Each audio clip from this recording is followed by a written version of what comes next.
Listening Library presents Mistress of All Evil, A Tale of the Dark Fairy by Serena Valentino. Read for you by Rayner.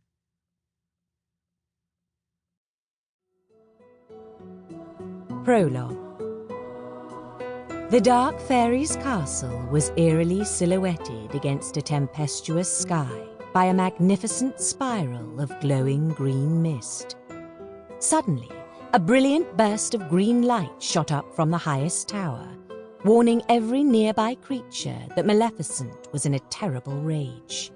Her goons shuddered as the castle shook violently with the power of her anger, sending her beloved murder of crows into flight. For nearly 16 years, her creatures had been searching for the Princess Aurora, but it had all been in vain. Now the girl was home in King Stephen's castle for her 16th birthday, ready to take her place at the royal court. Maleficent paced back and forth in her private chamber.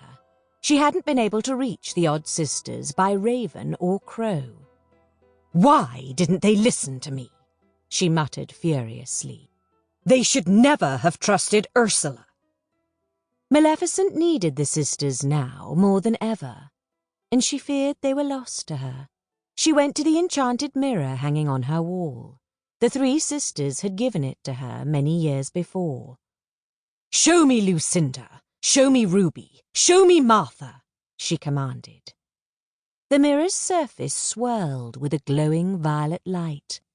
The Dark Fairy had never quite mastered mirror magic like the odd sisters, and she seldom used their gift.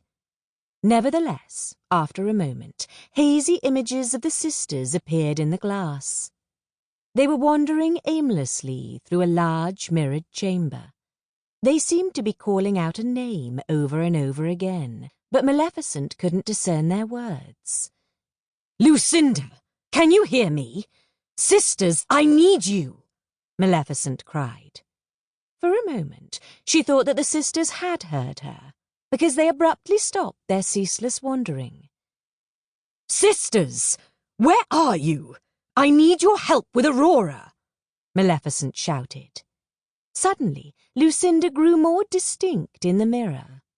Her face flickered in the swirling purple haze of magic as she ushered frantic orders to the Dark Fairy. "You must get into that castle, Maleficent!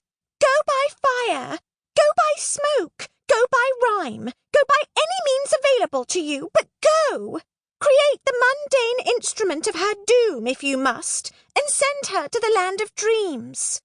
We will be waiting for her, but you must find a way to make sure she never wakes.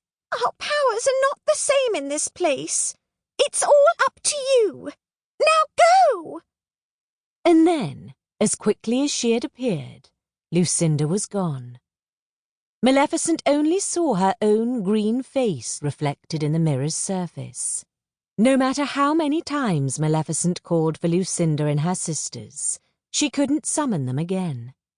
She smashed the mirror into tiny pieces with her staff, angrier than ever with the odd sisters for their foolishness.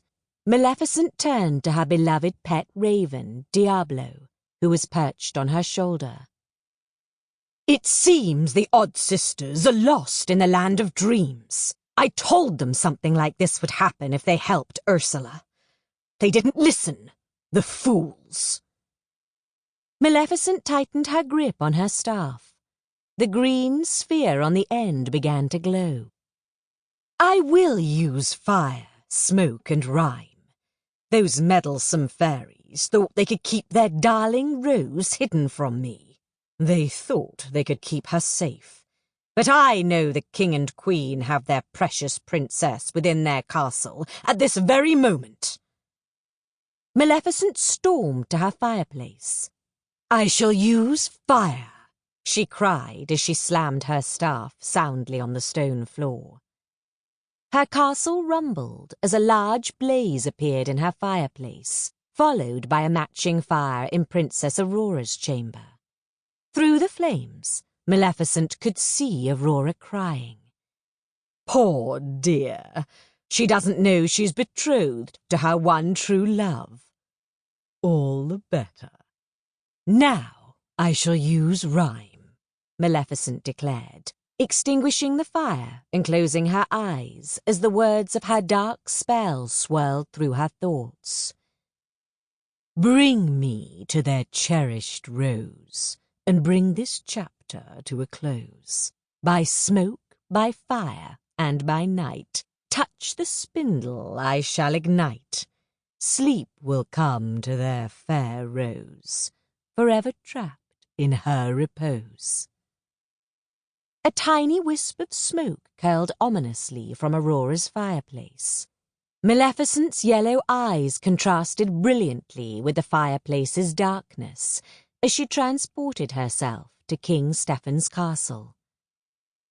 Enchant the rose with burning light, no fear, no sorrow, no flight from fright. Let her follow without despair, so she may slumber forever without care.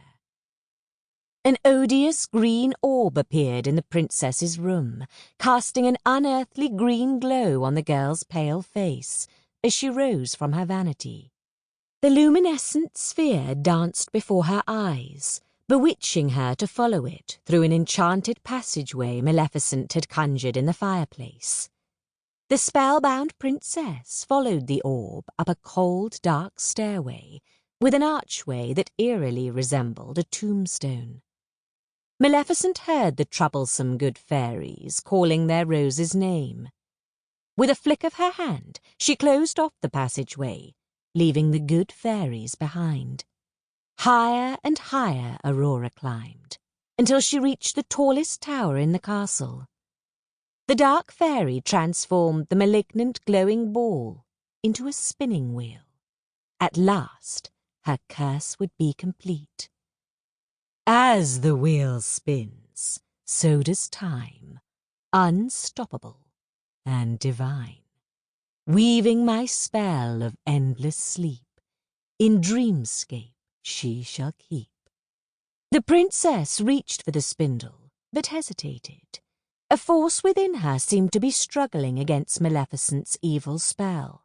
Touch the spindle, touch it, I say, Maleficent commanded. Her dark magic prevailed over the poor princess, who reached out and lightly touched the spindle's point. The sharp needle pierced her skin, sending a sickening feeling through her entire body. She felt all the life draining from her as her world went black. The princess fell to the floor at Maleficent's feet, hidden beneath the dark fairy's long robes. At that moment, the three good fairies burst into the room, their little faces filled with fear and worry. Maleficent smirked at the trio. You poor, simple fools, thinking you could defeat me, the Mistress of All Evil. Finally, she had the Princess Aurora. After all those years, her curse had put their beloved princess to sleep, just as she had decreed. Their attempts to keep her safe had failed. With a flourish, Maleficent swept her cloak to one side. Well, here's your precious princess, she added, cackling triumphantly. The three good fairies gasped at the ghastly scene. Their beautiful Rose's lifeless body lay on the cold stone floor. Her tiara lay beside her, like an omen that she would never become queen. Chapter 1. The Dark Fairy. Black crows circled overhead, following the dark fairy as she made her way through the tangled forest. With each step she took, the trees grew increasingly dense. The forest was a living thing, moving and breathing. Its vines curled themselves around everything in her path, unknowingly creating a deep, penetrating darkness as they ensnared the treetops and obscured the sky. In the shadows, the dark fairy could keep the grasping trees and vines at bay. Even though she didn't understand that aspect, Sample complete. Ready to continue?